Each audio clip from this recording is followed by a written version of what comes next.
ನಮಸ್ಕಾರ. ನನ್ನ ಹೆಸರು ರೂಪಾ ಅಂತ. ನಾನು ಒಂದು ವರ್ಮಕಲೈ ಸ್ಪೆಷಲಿಸ್ಟ್. ಇಲ್ಲಿ ಮಾಹಾವತಾರ್ ಫೌಂಡೇಶನಲ್ಲಿ ನಾನು ವರ್ಮಕಲೈಲಿ ಎಲ್ಲರಿಗೂ ಸರ್ವಿಸ್ ಕೊಡ್ತಾ ಇದ್ದೀನಿ. ಸೊ ನನಗೆ 24 ವರ್ಷ ಎಕ್ಸ್ಪೀರಿಯನ್ಸ್ ಇದೆ ಇದ್ರ ಬಗ್ಗೆ. ಆ್ಯಂಡ್ ಸೊ ವರ್ಮಕಲೆ ಅನ್ನೋದು ಏನು ಅಂತ ಇವಾಗ ತಿಳಿಸ್ಕೊಡೋಕ್ಕಾಗಲಿ ನಾನು ಮಾತಾಡ್ತಾ ಇದ್ದೀನಿ. ವರ್ಮಕಲೆ ಅನ್ನೋದು, ವರ್ಮಂ ಅನ್ನೋದು ಇಟ್ಸ್ ಅ ಎನರ್ಜಿ, ಒಂದು ಶಕ್ತಿ. ಸೊ ವರ್ಮಕಲೆ ಅನ್ನೋದು ಒಂದು ಶಕ್ತಿ, ಲೈಫ್ ಫೋರ್ಸ್ ಎನರ್ಜಿ ಅಂತಲೂ ಹೇಳ್ಬೋದು. ಆ ಶಕ್ತಿ ಯೂನಿವರ್ಸ್, ಅದಾವುದು ನಮ್ಮ ಪ್ರಪಂಚದಲ್ಲಿ ಬೇಜಾನಷ್ಟು ಆ ಶಕ್ತಿ ಇದೆ. ಆ ಶಕ್ತಿ ಯೂನಿವರ್ಸಲ್ಲೂ ಇದೆ, ನಮ್ಮೊಳಗೇನೂ ಇದೆ. ಅದು ಹೆಂಗಂದರೆ, ನಮಗೆ ಪಂಚಭೂತ ಬಗ್ಗೆ ಗೊತ್ತು ಅಲ್ವಾ, ಏನೇನು ಪಂಚಭೂತಗಳಿದೆ. ಸೊ ಆ ಶಕ್ತಿ ಅನ್ನೋದು ಆ ಪಂಚಭೂತದಲ್ಲಿ ಇರೋದೇ ನಮ್ಮ ಬಾಡಿಯಲ್ಲಿನೂ ಇದೆ. ಸೊ ಅದರಲ್ಲಿ ಹೇಗಿದೆ ಅಂದರೆ, ನಮ್ಮ ಬಾಡಿಯಲ್ಲಿ ಒಂದು 178 ಪಾಯಿಂಟ್ಸ್ ಇದೆ. ಆ ಪಾಯಿಂಟ್ಸ್ ಒಳಗಡೆ ಈ ಶಕ್ತಿ ಕೂತ್ಕೊಂಡಿದೆ. ಅದಾವುದು ಅದನ್ನು ವರ್ಮಮ್ ಅಂತ ಹೇಳ್ತೀವಿ. ಆ ವರ್ಮಮ್ ಕೂತ್ಕೊಂಡಿದೆ. ಸೊ ಇವಾಗ ನಾವು ಒಂದು ನಡ್ಕೊಂಡಿದ್ದೀವಿ, ದಿಢೀರಂತ ನಮಗೇನೋ ಒಂದು ಆಕ್ಸಿಡೆಂಟ್ಸ್ ಆಗಿಬಿಟ್ಟಿದೆ. ಆ ಆಕ್ಸಿಡೆಂಟ್ ಆದಾಗ ಏನಾಯಿತು, ಎಲ್ಲೋ ತಗಲ್ಸ್ಕೊಂಡಿದ್ದೀವಿ, ದಿಢೀರಂತ ನಮ್ಮ ಕೈ ಬಂದುಬಿಟ್ಟಿದೆ. ಬಂದಾಗ ಸಮಥಿಂಗ್ ಏನೋ ಒಂದು ಆಗಿದೆ ಅಲ್ವಾ ನಮ್ಮ ಕೈಗೆ. ಸೊ ಬಂದಿದೆ, ನೋವ್ತಾ ಇದೆ. ಸೊ ಏನಕ್ಕೆ ನೋವ್ತಾ ಇದೆ? ಅಲ್ಲಿ ವರ್ಮ ಅಬ್ಸ್ಟ್ರಕ್ಷನ್ ಆಗಿದೆ. ಓಕೆ, ವರ್ಮ ಅಬ್ಸ್ಟ್ರಕ್ಷನ್ ಆಗಿದೆ ಅಂತ ತಿಳಿಸ್ಕೋಬೋದು.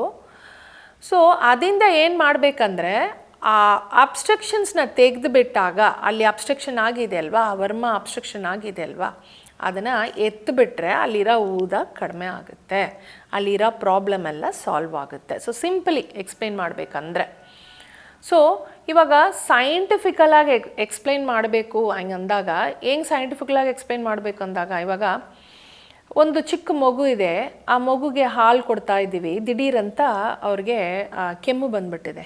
ಯಾಕಂದರೆ ಆ ಹಾಲು ಬೇರೆ ಕಡೆ ಹೋಗಿಬಿಟ್ಟಿದೆ, ಕೆಮ್ಮು ಬರ್ತಾ ಇದೆ. ಅವಾಗ ನಾವೇನು, ಒಂದು ಆ ತಾಯಿಯನ್ನೋರು ಏನು ಮಾಡ್ತಾರೆ, ಸುಮ್ಮನೆ ಈ ಥರ ಮಾಡ್ತಾ ಇರ್ತಾರಲ್ವ ಹಾಲು ಕುಡಿದಾಗ. ಆವಾಗ ದಿಢೀರಂತ ಆ ಮಗುಗೆ ಅದು ಸರಿ ಹೋಗ್ಬಿಡುತ್ತೆ. ಹೇಗೆ ಅದು ಸಾಧ್ಯ? ಸರಿ ಹೋಗ್ಬಿಟ್ಟಿದೆ. ಸುಮ್ಮನೆ ನಾವೇನು ಮಾಡ್ತೀವಿ, ಸುಮ್ಮನೆ ನಾವು ಹಿಂಗೆ ಮಾಡ್ತಾ ಇರ್ತೀವಿ, ಆ ಮಗುಗೆ ಆ ಪೊರೆ ಇರೋದು ಸರಿ ಹೋಗ್ಬಿಟ್ಟಿರುತ್ತೆ. ಅದೇ ವರ್ಮಮ್. ಆ ವರ್ಮದಲ್ಲಿ ಗೊತ್ತಿದ್ದೋ ಗೊತ್ತಿಲ್ಲದೋ ಅವ್ರು ಕೈ ಇಟ್ಟು ಆ ಥರ ಮಾಡಿರ್ತಾರೆ. ಅದರಿಂದ ಆ ಮಗುಗೆ ಟ್ರ್ಯಾಕ್ ಚೇಂಜ್ ಆಗಿರೋದು ಸರಿಯಾಗಿರುತ್ತೆ. ಇವಾಗ ಯಾರಾದರೂ ಡಿಪ್ರೆಷನಲ್ಲಿ ಇದ್ದಾರೆ, ಅವರೇನೋ ತುಂಬ ಸೋಗುವಾಗಿದ್ದಾರೆ. ಆ ಸೋಗುವಾಗಿದ್ದವ್ರನ್ನ ನಾವು ಕೈನ ಮೇಲೆ ಹಾಕ್ಕೊಂಡು ಅವ್ರು ಹಿಂದೆ ಟ್ಯಾಪ್ ಮಾಡ್ಕೊಂಡು ಒಂದು ಟ್ಯಾಪ್ ಕೊಡ್ತೀವಿ, ಸೆರಪ ಎಲ್ಲ ಇದೆಲ್ಲ ಸರಿ ಹೋಗುತ್ತೆ ಅಂತ ಹೇಳಿದಾಗ ಅವ್ರು ತುಂಬ ಸೂದಿಂಗಾಗಿ ಫೀಲ್ ಮಾಡ್ತಾರೆ. ಅದು ಹೇಗೆ ಸಾಧ್ಯ ಆಲ್ ಆಫ್ ಸಡನ್? ಯಾಕೆಂದರೆ ಅವರು ವರ್ಮನ ಮುಟ್ಟಿರ್ತಾರೆ. ಅಲ್ಲಿ ಅದೊಂದು ವರ್ಮ ಪಾಯಿಂಟ್ ಇರುತ್ತೆ, ಅದನ್ನು ಮುಟ್ಟಿರ್ತಾರೆ.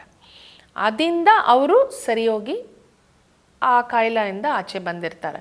ಸೊ ಸೈಂಟಿಫಿಕಲಾಗಿ ಹೇಳ್ಬೇಕಂದ್ರೆ ಈ ರೀತಿಯಲ್ಲಿ ವರ್ಮಮ್ ವರ್ಕ್ ಆಗುತ್ತೆ ಅಂತ ನಾನು ಹೇಳೋಕ್ಕೆ I am just thinking of telling about varmam like this also. So ಇವಾಗ ವರ್ಮಮ್ ಅನ್ನೋದು ಏನು ಅಂದರೆ, ಅದು ಒಂದು ಪ್ರಾಣಶಕ್ತಿ. ಆ ಪ್ರಾಣಶಕ್ತಿ ಅನ್ನೋದು ಏನಾಗುತ್ತೆ ಅಂದರೆ, ನಮ್ಮ ಬಾಡಿಯಲ್ಲಿ ಅದು ಹಂಗೆ ಒಂದು ಸರಮಾಲೆ ಥರ, ಒಂದು ಮಾಲೆ ಅಂದರೆ ಹೂವದ ಮಾಲೆ ಥರ ರೌಂಡಾಗೆ ಸುತ್ಕೊಂಡು ಬರ್ತಾ ಇರುತ್ತೆ ನಮ್ಮ ಬಾಡಿಯಲ್ಲಿ, ಸರಿನಾ? ನಮಗೆ ಗೊತ್ತಿಲ್ಲದೆ, ನಾನು ಹೇಳಿದೆಲ್ಲ ಇವಾಗ ಒಂದು ಆಕ್ಸಿಡೆಂಟ್ಸ್ ಆಗಿರುತ್ತೆ, ಆವಾಗ ಕೈ ಬಂದುಬಿಡುತ್ತೆ, ನಮಗೆ ಗೊತ್ತಿರಲ್ಲ ಹೇಗೆ ತಗಲ್ಸ್ಕೊಂಡಿದ್ದೀರಾ, ಯಾವ ಟೈಮಲ್ಲಿ ತಗಲ್ಸ್ಕೊಂಡಿದ್ದೀರಾ ಅಂತ ಗೊತ್ತಿರಲ್ಲ. ಬಟ್ ನಮ್ಗೆ ಅಲ್ಲಿ ನೋವು ಶುರುವಾಗ್ಬಿಡುತ್ತೆ, ಪೇಯ್ನ್ ಸ್ಟಾರ್ಟ್ ಆಗಿಬಿಡುತ್ತೆ. ಆ ಥರ ನೋವಲ್ಲಿ ಸ್ಟಾರ್ಟ್ ಆಗುತ್ತೆ ಅಂದರೆ ಏನು ರೀಸನ್ ಅಂದರೆ, ಅಲ್ಲಿ ಆ ಸರಮಾಲೆ ಕಟ್ಟಾಗ್ಬಿಟ್ಟಿದೆ. ಸರಮಾಲೆ ಅನ್ನೋದೇನು? ಪ್ರಾಣಶಕ್ತಿ. ಆ ಪ್ರಾಣಶಕ್ತಿ ಎಲ್ಲೋ ನಮ್ಮ ಬಾಡಿಯಲ್ಲಿ ಕರೆಕ್ಟಾಗಿ ಸುತ್ತಾಡ್ಕೊಂಡು ಬಂದಿರೋ ಶಕ್ತಿ ಅದು ಕಟ್ಟಾಗ್ಬಿಟ್ಟಿದೆ. ಸೊ ಆ ಕಟ್ಟಾಗಿರೋ ಜಾಗದಲ್ಲಿ ಪ್ರಾಣ ಇಲ್ಲ, ಆ ಶಕ್ತಿ ಇಲ್ಲ, ಆ ಎನರ್ಜಿ ಇಲ್ಲ. ಸೊ ಅಂದಾಗ ವರ್ಮ ಎಲ್ಲೋ ಪ್ರಾಬ್ಲಮ್ ಆಗಿಬಿಟ್ಟಿದೆ. ಸೊ ಆ ವರ್ಮನ ಸರಿ ಮಾಡಬೇಕು. ಸರಿ ಮಾಡಿದ್ರೇ ಆ ಶಕ್ತಿ ಅನ್ನೋದು ನಮ್ಮ ಬಾಡಿಯಲ್ಲಿ ಹೋಗಿ ಬರುತ್ತೆ. ಹಾಗೆ ಆ ಶಕ್ತಿ ಅನ್ನೋದು, ಆ ಎನರ್ಜಿ ಅನ್ನೋದು ಸುತ್ತ ನಮ್ಮ ಬಾಡಿಯಲ್ಲಿ ಹೋಗಿ ಬರ್ತಾ ಇದ್ದರೆ ನಮಗೆ ಯಾವ ಕಾಯಿಲೆಗಳು ಬರಲ್ಲ. ಆಯಿತಾ? ಸೊ ವರ್ಮ ಅನ್ನೋದು ಉಯಿರು ಕಾಪಾಡುತ್ತೆ, ವರ್ಮ ಅನ್ನೋದು ಉಯಿರು ಎತ್ತುತ್ತೆ. It will also take your life from your body. So varma ಅನ್ನೋದು ಉಯಿರು, ಅದದು ನಮ್ಮ ಲೈಫ್ನ ಸೇವ್ ಮಾಡುತ್ತೆ. ವರ್ಮ ಅನ್ನೋದು ನಮ್ಮ ಲೈಫ್ನ ನಮ್ಮ ಬಾಡಿಯಿಂದ ಎತ್ತುತ್ತೆ. ಅದೇ ಥರ ವರ್ಮ ಅನ್ನೋದು ಬಾಡಿಯಲ್ಲಿರೋ ಡಿಸೀಸ್ನ ಕ್ಯೂರ್ ಮಾಡುತ್ತೆ. ವರ್ಮ ಅನ್ನೋದು ನಮ್ಮ ಬಾಡಿಯಲ್ಲಿರೋ ಡಿಸೀಸ್ ಕ್ರಿಯೇಟ್ ಮಾಡುತ್ತೆ. ವರ್ಮ ಅನ್ನೋದು ನಮ್ಮೋட ಲೈಫ್ ಸ್ಪ್ಯಾನ್ನ ಇನ್ಕ್ರೀಸ್ ಮಾಡುತ್ತೆ. ಸೊ ಇದು 5 ಈ ವರ್ಮ ಮಾಡುತ್ತೆ. ಹೇಗೆ ಅಂದರೆ ಆ ಕಾಲದಲ್ಲಿ ಏನ್ಷಂಟ್ ಗುಡ್ ಓಲ್ಡ್ ಈ ವರ್ಮ ಅನ್ನೋದು 5th ಸೆಂಚುರಿಯಿಂದ ಮಾಡ್ತಾ ಇದ್ದಾರೆ ಸಿದ್ಧರುಗಳು. ಆವಾಗಿದ್ದು ಈ ವರ್ಮಕಲೆಯನ್ನು ಸಿದ್ಧರುಗಳು 5th ಸೆಂಚುರಿಯಿಂದ ಇದು ಮಾಡೋಕ್ಕೆ ಶುರು ಮಾಡಿದ್ದಾರೆ. ಎಲ್ಲರೂ ಇದನ್ನು ಮಾಡಿ ಯೂಸ್ ಮಾಡಿದ್ದಾರೆ, ಯೂಸ್ಫುಲ್ಲಾಗಿ ಅದನ್ನು ಮಾಡಿ ಅವ್ರ ಕಾಯಿಲೆಗಳಲ್ಲಿದ್ದೆಲ್ಲ ಆಚೆ ಬಂದಿದ್ದಾರೆ. ಸೊ ಇವಾಗ ವಾರ್ ಫೀಲ್ಡಲ್ಲೆಲ್ಲ ಈ ವರ್ಮ ಯೂಸ್ ಮಾಡಿದ್ದಾರೆ. ಈ ವಾರ್ ಫೀಲ್ಡಲ್ಲಿ ಇಬ್ಬರು ಜಗಳ ಮಾಡ್ಕೋತಾರೆ. ಜಗಳ ಮಾಡಿದಾಗ ಒಬ್ಬ ಡಿಫೀಟ್ ಆಗ್ತಾನೆ, ಒಬ್ಬನಿಗೆ ಸಕ್ಸಸ್ ಬರುತ್ತಲ್ವ. ಆ ಡಿಫೀಟ್ ಆದವನಿಗೆ ಏನಾಗುತ್ತೆ, ಕಲೆಗೆ ಬಿದ್ದಿರ್ತಾನೆ, ಅವನ ಹೊಡೆದಿರ್ತಾರೆ, ಅವ ಕಲೆಗೆ ಬಿದ್ದಿರ್ತಾನೆ. ಆದರೆ ಹೊಡೆದಿರೋರು ಗೊತ್ತಿಲ್ಲದೆ ವರ್ಮನ ಟಚ್ ಮಾಡಿರ್ತಾರೆ. ಅವನ ಬಾಡಿಯಲ್ಲಿರೋ ವರ್ಮನ ಟಚ್ ಮಾಡಿರೋದ್ರಿಂದ ಅವನಿಗೆ ಆಲ್ರೆಡಿ ಏನೋ ಒಂದು ಕಾಯಿಲೆ ಇದ್ದಿರುತ್ತೆ ಆ ವಾರ್ ಫೀಲ್ಡಲ್ಲಿ. ಆ ಕಾಯಿಲೆ ಅವನಿಗೆ ಸರಿಯಾಗಿರುತ್ತೆ ಗೊತ್ತಿಲ್ಲದೆ. ಬಿಕಾಸ್ ಅವರು ಅವನ ಡಿಫೀಟ್ ಮಾಡಬೇಕಂತ ಹೊಡೆದಿರ್ತಾರೆ. ಆ ಹೊಡೆದಿರೋ ಜಾಗ ವರ್ಮ ಜಾಗ. ಆ ಜಾಗನ ಹೊಡೆದಿರೋದ್ರಿಂದ ಅವನಿಗೆ ಆಲ್ರೆಡಿ ಇರೋ ಡಿಸೀಸ್ ಗುಣವಾಗಿದೆ. ಆಯಿತಾ? ಅದನ್ನು ಸೈಂಟಿಫಿಕಲಿ ಪ್ರೂವನ್. ಅದು ನೀವು ಗೂಗಲ್ ಮಾಡಿ ನೋಡಿ ಗೊತ್ತಾಗುತ್ತೆ ನಿಮಗೆ. ಸೊ ವಾರ್ ಫೀಲ್ಡಲ್ಲಿ ಈ ವರ್ಮನ ಯೂಸ್ ಮಾಡಿರ್ತಾರೆ. ಅದೇ ಥರ ಒಬ್ಬರನ್ನ ಸಾಯಿಸಬೇಕು ಅಂದಾಗ ಈ ವರ್ಮ ಮೂಲವಾಗಿ ಒಂದು ಪಾಯಿಂಟನ್ನು ಟಚ್ ಮಾಡಿದ್ರೆ ಅವ್ರನ್ನ ಸಾಯಿಸೂ ಇರ್ತಾರೆ. ಸೊ ಇದನ್ನು ಥೆರಪಿಟಿಕ್ಕಾಗೂ ಯೂಸ್ ಮಾಡ್ಬೋದು. ವಾರ್ ಫೀಲ್ಡಲ್ಲಿನೂ ಈ ಕಲೆನ ಯೂಸ್ ಮಾಡಿದ್ದಾರೆ. ಯಾಕೆಂದರೆ ಈ ಕಲೆ ತಿರುಮೂಲರ್ ಗೊತ್ತಾ ನಿಮಗೆ? ತಿರುಮೂಲರ್ ಅನ್ನೋರು it's a good old Saint, 5th century Saint. ಅವರು ಸಿದ್ಧರು. ಅವರು ಕಾಲಂಗಿನಾದರ್ ಅನ್ನೋರು ಅವರೋட ಸ್ಟೂಡೆಂಟ್ಸ್. ಅವರೆಲ್ಲ ಈ ವರ್ಮಕಲೆನ ಯೂಸ್ ಮಾಡಿದ್ದಾರೆ. ಮತ್ತು ಬೋಗರ್ ಸಿದ್ಧರು ಅಂತ ಒಬ್ಬರು ಇದ್ದಾರೆ. ಅವ್ರ ಬಳಿ ಕೊಂಕಣರು, ಪುಲಿಪಾನಿ ಸಿದ್ಧರು, ಇವರೆಲ್ಲನೇ ಈ ಕಲೆನ ಯೂಸ್ ಮಾಡಿದ್ದಾರೆ. ಮತ್ತು ರಾಮದೇವರನ್ನ ಸಿದ್ಧರನ್ನು ಅವರೋಡ ಸ್ಟೂಡೆಂಟ್ಸ್ ಎಲ್ಲ ಈ ವರ್ಮಕಲೆನ ಯೂಸ್ ಮಾಡಿ ಎಲ್ಲರಿಗೂ ಇದನ್ನು ಸೇವೆ ಥರ ಮಾಡಿದ್ದಾರೆ. ಸೇವೆ ಮಾಡಿ ಅವ್ರ ಕಾಯಿಲೆಗಳಲ್ಲಿ ಇದೆಲ್ಲ ಆಚೆ ಬರೋ ಥರ ಮಾಡಿ. ಯಾಕಂದರೆ ಆ ಕಾಲದಲ್ಲಿ ಎಲ್ಲ ಹಾಸ್ಪಿಟಲ್ಸ್ ಏನೂ ಇಲ್ಲ ಅಲ್ವಾ. ಇದನ್ನೇ ಯಾಕಂದರೆ ಈ ಕಲೆ ಒಂದು ನಾವು ಕಲ್ತ್ಕೊಂಡ್ರೆ ಅವ್ರಿಗೂ ಯೂಸ್ ಆಗುತ್ತೆ, ಅವ್ರ ಸುತ್ತಿ ಇರೋರಿಗೂ ಯೂಸ್ ಆಗುತ್ತೆ, ಮತ್ತು ಅವ್ರನ್ನ ಅವರೇ ಪ್ರೊಟೆಕ್ಟ್ ಮಾಡ್ಕೊಳ್ತಾ ಇದ್ರು. ಸೊ ಈ ವರ್ಮಕಲೆ ಅನ್ನೋದನ್ನು ಇದನ್ನು ನೋಡಿ ಮಾಡಬೇಕು. ಅದಿಲ್ಲದೆ ಈ ವರ್ಮಕಲೆ ಎಲ್ಲರೂ ಮಾಡೋಕ್ಕೆ ಸಾಧ್ಯ ಅಂದರೆ ಸಾಧ್ಯ, ಆದರೆ ಅದಕ್ಕೆ ಸಿಲ ಡಿಸಿಪ್ಲಿನ್ಸ್ ಇದೆ. ವರ್ಮಕಲೆ ಅನ್ನೋರು ವರ್ಮಕಲೆ ಆಸಾನ್ ಅಂತ ಕರೀತಾರೆ ನಮ್ಮನ್ನೆಲ್ಲ. ಸೊ ಅವರು ಮಾಡ್ತಾರೆ ಅಂದರೆ ಅವರು ಸಿಲ ಡಿಸಿಪ್ಲಿನ್ ಅಂದ ಅವರೋட ಲೈಫ್ ಸ್ಟೈಲ್ ಅವರು ಶುರು ಮಾಡ್ಕೋಬೇಕು.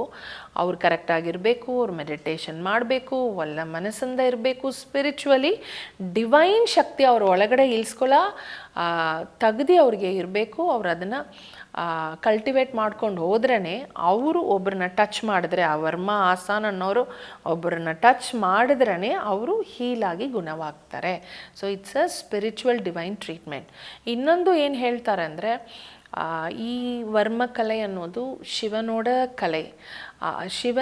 ದೇವರು ಶಿವನಿದಾರಲ್ಲ, ಅವರುடைய ವೈಫ್ಗೆ ಪಾರ್ವತಿ ಅಮ್ಮನಿಗೆ ಹೇಳಿಕೊಟ್ಟು, ಮತ್ತು ಪಾರ್ವತಿ ಅಮ್ಮ ನಂದಿ ಭಗವಾನ್ ಅವ್ರ ಜೊತೆಯಲ್ಲೇ ಇರ್ತಾರಲ್ವ, ನಂದಿ ಭಗವಾನ್ಗೆ ಹೇಳಿಕೊಟ್ಟು, ನಂದಿ ಭಗವಾನ್ ಅವರು ಮುರುಗರ್ಗೆ ಹೇಳಿಕೊಟ್ಟು, ಅದು ಸುಬ್ರಹ್ಮಣ್ಯ ಅವ್ರ ಮಗ ಸುಬ್ರಹ್ಮಣ್ಯ ಹೇಳಿಕೊಟ್ಟು, ಆ ಸುಬ್ರಹ್ಮಣ್ಯನ್ ಅವ್ರ ಮಗ ಸುಬ್ರಹ್ಮಣ್ಯನ್ ಅಗಸ್ತ್ಯ ಮುನಿ ಸಿದ್ಧರಿದಾರಲ್ವ, ಅವ್ರಿಗೂ ಈ ಕಲೆನ ಹೇಳ್ಕೊಟ್ಟಿದ್ದೀರಾ ಅಂದ ಈ ಪ್ರಪಂಚದಲ್ಲಿ ಸಿದ್ಧರುಗಳೆಲ್ಲ ಈ ಕಲೆನ ಯೂಸ್ ಮಾಡಿ ಎಲ್ಲ ಮಕ್ಕಳಿಗೂ ಅವರು ಸೇವೆ ಥರ ಒಂದು ಒಂದು ಅವರು ಡಿಸೀಸ್ನ ಗುಣ ಮಾಡಬೇಕಂತ ಈ ಕಲೆನ ಅವರೆಲ್ಲ ಮಕ್ಕಳಿಗೂ ಯೂಸ್ ಮಾಡಿದ್ದಾರೆ. ಅವ್ರ ಮೇಲೆ ಯೂಸ್ ಮಾಡಿ ಅದೊಂದು ದೊಡ್ಡ ಅದಾದ ಈ ಕಾಲದಲ್ಲಿ ನಾವು ಹಾಸ್ಪಿಟಲ್ ಅಂತ ಹೇಳ್ತೀವಿ, ಹಾಸ್ಪಿಟಲಲ್ಲಿ ಕಾಯಿಲಾರವ್ರಿಗೂ ಬರ್ತಾರೆ. ಆ ಕಾಲದಲ್ಲೆಲ್ಲ ಅದು ಗುರುಕುಲ ಥರ ಇದ್ದಿರುತ್ತೆ. ಆ ಗುರುಕುಲದಲ್ಲಿ ಇನ್ನೂ ಇದೆ ಆ ಗುರುಕುಲಗಳೆಲ್ಲ ಆ ಸೈಡಲ್ಲಿ. ಸೊ ಆ ಗುರುಕುಲಕ್ಕೆ ಬಂದವ್ರಿಗೆಲ್ಲ ಕಾಯಿಲೆಯಿಂದ ಬರ್ತಾರಲ್ವ, ಅವರಿಗೆಲ್ಲ ಈ ವರ್ಮಕಲೆ ಮಾಡಿ ಅವರು ತುಂಬ ಅನುಕೂಲವಾಗಿದ್ದಾರೆ ಈ ವರ್ಮಕಲೆಯಿಂದ. ಯಾಕಂದರೆ ಇಟ್ಸ್ ಎ ಡ್ರಗ್ಲೆಸ್ ಥೆರಪಿ, ಯಾವುದು ಮೆಡಿಸಿನ್ಸ್ ಬೇಡ ಇದಕ್ಕೆ. ಇದು ಬೇರೂ ಟಚ್ ಥೆರಪಿ. ಈ ಟಚ್ನ ಫೀಲ್ ಮಾಡಿ ಯಾರ್ಯಾರಿಗೆ ಕಾಯಿಲೆಗಳೆಲ್ಲ ಇದೆಯೋ ಅವರೆಲ್ಲ ಇದನ್ನು ಯೂಸ್ ಮಾಡಿಕೊಂಡು ನೀವು ಡ್ರಗ್ ಇಲ್ಲದೆ, ಸೈಡ್ ಎಫೆಕ್ಟ್ಸ್ ಯಾವುದೂ ಇಲ್ಲದೆ ನೀವು ಇದರಲ್ಲಿ ಇದ್ದು ಆಚೆ ಬಂದುಬಿಡ್ಬೋದು ನಿಮ್ಮ ಕಾಯಿಲೆಯಿಂದ. ಸೊ ವರ್ಮಕಲೆನ ಎಲ್ಲರೂ ಯೂಸ್ ಮಾಡಿ ನಾವು ಸ್ಪ್ರೆಡ್ ಮಾಡೋಣ ಇಂಥಂಥ ಕಲೆನ. ಇದು ಸಾಮಾನ್ಯ ಕಲೆಗಳಲ್ಲ, ಕಾಲನ್ ಕಲೆ ಇದೆ. Ancient good old technique of ಸಿದ್ಧರ್ಗಳು. ಇದು ಸಿದ್ಧರ್ಗಳು ಮಾಡಿರೋದ್ರಿಂದ ಇದು ಸಿದ್ಧ ಕಲೆ ಅಂತ ಹೇಳ್ತಾರೆ. ಈ ವರ್ಮಕಲೆನ ಸಿದ್ಧರ್ಗಳೇ ಯೂಸ್ ಮಾಡಿರೋದ್ರಿಂದ ಇದನ್ನು ಸಿದ್ಧ ಕಲೆ ಅಂತ ಹೇಳ್ತಾರೆ. ಇದನ್ನು ನಾವು ಮರೆಯೋದು ಬೇಡ, ಇದನ್ನು ನಾವು ಯೂಸ್ ಮಾಡ್ಕೊಳ್ಳೋಣ. ಈ ಕಲೆನ ಮಾ ಅವತಾರ್ ಫೌಂಡೇಶನಲ್ಲಿ ನಾನು ಪ್ರತಿ ಶನಿವಾರ ಬರ್ತೀನಿ ಇಲ್ಲಿಗೆ. ಇಲ್ಲಿ ಬಂದು ಪೇಷಂಟ್ಸ್ನೆಲ್ಲ ನೋಡ್ತೀನಿ. ಸೊ ಯಾರು ಈ ಕಲೆ ಬಗ್ಗೆ ತಿಳ್ಕೋಬೇಕು ಅಂದ್ಕೊಂಡಿದ್ದೀರೋ, ಇಲ್ಲ ಈ ಕಲೆನ ಯೂಸ್ ಮಾಡ್ಕೋಬೇಕಂತ ಯೋಚನೆ ಮಾಡ್ಕೊಂಡಿರೋರು ಯೋಚನೆ ಮಾಡಬೇಡಿ, ಬಂದು ಇದನ್ನು make use of it and get benefited out of this art ವರ್ಮಕಲೆ. ಸೊ ಓಂ ನಮಃ ಶಿವಾಯ. May God bless everyone. Thank you so much. ಈ ವರ್ಮಕಲೆ ಬಂದು ಎಲ್ಲರಿಗೂ, ಅದಾವುದು diabetic, BP, back ache, knee pain, shoulder pain, headache, depression, skin problems ಒಂದು ನಾವು ಮಾಡಲ್ಲ. ಸ್ಕಿನ್ ಪ್ರಾಬ್ಲಮ್ಸು ಸರಿ ಇದೆ. ಇದನ್ನು ಓಲೆ ಚುವಡಿ ಅಂತ ಹೇಳ್ತಾರೆ. ನಿಮ್ಮ ಕನ್ನಡದಲ್ಲಿ ಅದು ನನಗೆ ಗೊತ್ತಿಲ್ಲ ಕನ್ನಡದಲ್ಲಿ ಏನು ಹೇಳೋದು. ಓಲೆ ಚುವಡಿ ಅಂದರೆ ಕನ್ನಡದಲ್ಲಿ ಏನು ಹೇಳ್ತಾರೆ? ದೇ ರೈಟ್ ಇಟ್ ಇನ್ನು ಓಲೆಯಲ್ಲಿ ಬರೀತಾರಲ್ವ. ಓಕೆ, ತಾಳೆಗರಿಯಲ್ಲಿ ಬರೆದಿದ್ದಾರೆ. ಇದನ್ನು ಸೀಕ್ರೆಟ್ಸ್ ಎಲ್ಲ ಬರೆದೇ ಸಿದ್ಧರುಗಳೆಲ್ಲರಿಗೂ ನಮಗೂ ಕೊಟ್ಟಿದ್ದಾರೆ ಈ ಕಲೆನ. ನಾವು ಬೇಕಂದರೆ ಆ ತಾಳೆಗರಿನ ನೋಡಿ ಕೂಡ ನಾವು ಅದನ್ನೆಲ್ಲ ಯೂಸ್ ಮಾಡ್ಕೋಬೋದು. ಇದು ಎಲ್ಲ ಕಾಯಿಲೆಗಳಿಗೂ, migraine, sinusitis, cholesterol, obesity, thyroid issues, okay, ಮತ್ತು gastric problem, lower back ache, sciatica ಮತ್ತು ನೀ ಪೇಯ್ನ್ ಇರೋರು, ಥೈ ಪ್ರಾಬ್ಲಮ್ಸ್ ಇರೋರು, ಮತ್ತು ವೆರಿಕೋಸ್ ವೇಯ್ನ್ಸ್ ಇರೋರು, ಮುಖ್ಯ ಡಿಪ್ರೆಷನ್ನು. ಈ ಕಾಲದಲ್ಲಿ ಎಲ್ಲರಿಗೆ ಡಿಪ್ರೆಷನ್ ಜಾಸ್ತಿ ಆಗಿಬಿಟ್ಟಿದೆ. ಆ ಡಿಪ್ರೆಷನ್ ಇರೋರಿಗೆ ಏನಾಗುತ್ತೆ ಅಂದರೆ, depression is the root cause. ಆ stress the root cause for all these problems. ಆ ಸ್ಟ್ರೆಸ್ಗೆ ಇದು ತುಂಬ ಇಂಪಾರ್ಟೆಂಟ್. ನೀವು ವರ್ಮ ಮಾಡ್ಕೊಂಡು ಹೋದ್ರೇ ನಿದ್ದೆ ಇಲ್ಲೋರಿಗೆ ನಿದ್ದೆ ಬಂದುಬಿಡುತ್ತೆ, ಆಗಲೇ ಮಲಗಿಬಿಡ್ತಾರೆ, ಮಾಡನೇ ಮಲಗಿಬಿಡ್ತಾರೆ.